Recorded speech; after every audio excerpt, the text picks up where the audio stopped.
Hello, thanks for joining us for Art Rocks with me, James Fox Smith from Country Roads Magazine.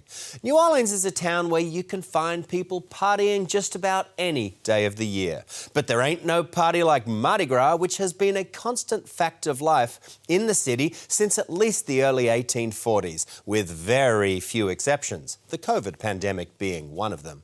But there are two major reasons why Louisiana's citywide party goes on and on and on. Mardi Gras is part of the city's and the state's collective identity, and the money that Mardi Gras drives constitutes a considerable part of New Orleans' economy. We sat down with the Historic New Orleans Collection's Lydia Blackmore to learn about a new exhibit they've developed called Making Mardi Gras. We learned a lot, and you will too.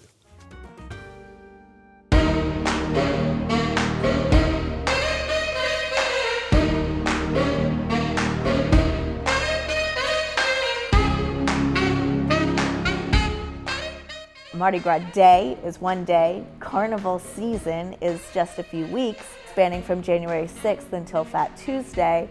But working on Mardi Gras, creating Mardi Gras, happens throughout the year.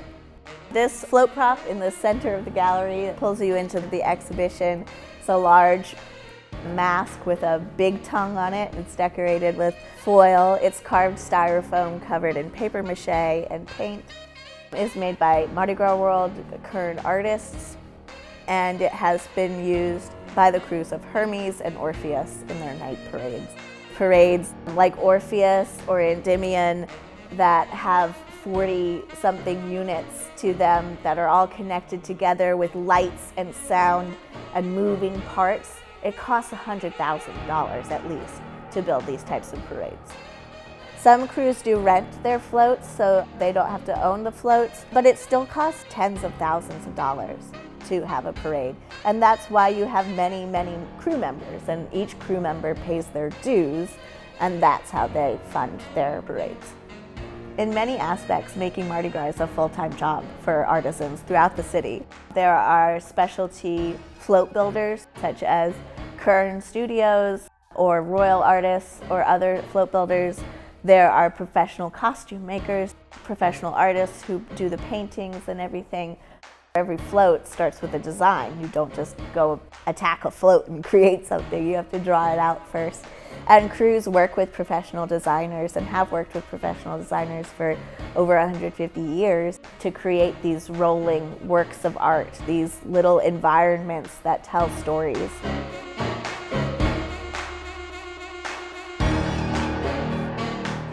These crews are social clubs. They're largely closed groups.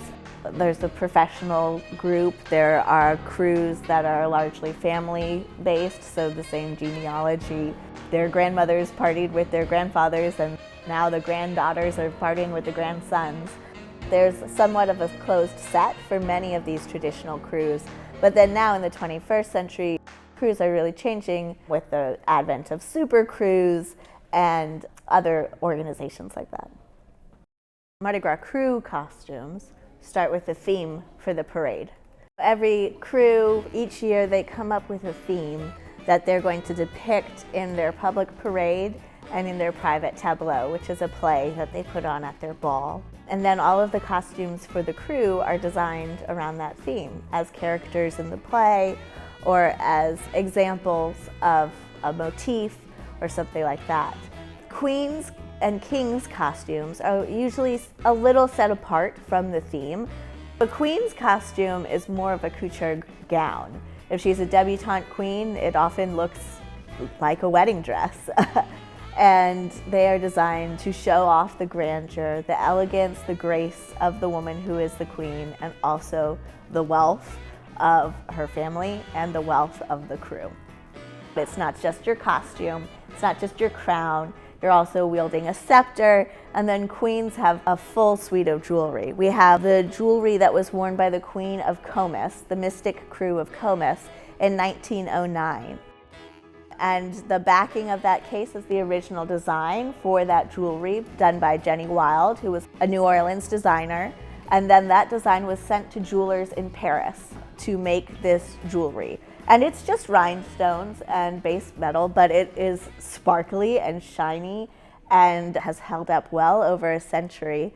Is gorgeous. It has the crown and then a necklace, and then there's a pair of bracelets and arm cuffs. So there's a cuff that goes on the arm. It's linked by a chain to a bracelet, and then her girdle, which goes around her very, very narrow waist with the dangling jewels on that. The overall theme of the jewelry is the pansy, because that was her favorite flower.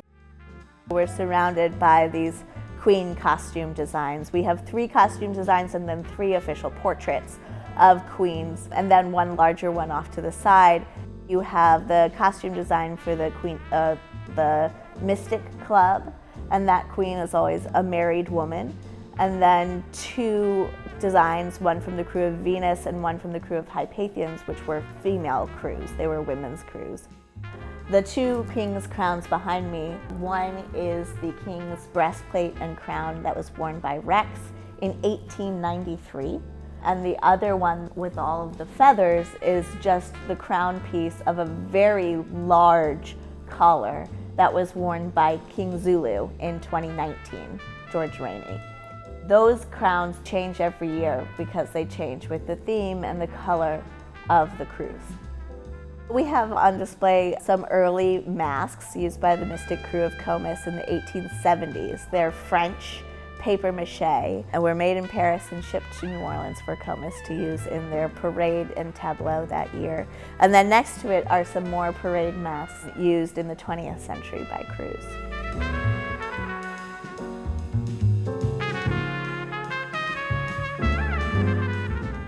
Many people don't get to see what goes on at the carnival balls. Only the crew members and their elite guests get to see what goes on, but it's designed around the tableau, which is a little skit put on by the members of the crew. There are an assortment of invitations that show the artistry of these invitations that are sent out across the city. There's also the ball favors, which are the party favors that are given away to attendees at the ball. They are flower vases or serving spoons, little tchotchkes, emblazoned with the crew emblem to remember this event that they've attended. We have the section on a street level Mardi Gras, so dance groups and walking crews. We have the birthday cake from the crew of Joan of Arc that kicks off the carnival season. We have marching band. We have a huge section on Black masking culture. So that includes Mardi Gras Indians, skull and bone gangs, and baby doll traditions that are incredibly deep and beautiful traditions. Baby dolls is a female African-American masking tradition that started in Black Storyville. So it was started by prostitutes in the early 20th century who, on Mardi Gras Day, chose to mask as baby dolls. So they wear the frilly bloomers and the bonnets and everything, and they're smoking cigars and flashing their cash and showing their power from their femininity. Mardi Gras Indian suits cost quite a lot of time and money to create, to get all the beads and the feathers, and then sewing every night. Mardi Gras Indians do work year-round on creating their costumes. And you'll see the one that we have on display is 10 feet tall. It's a huge piece.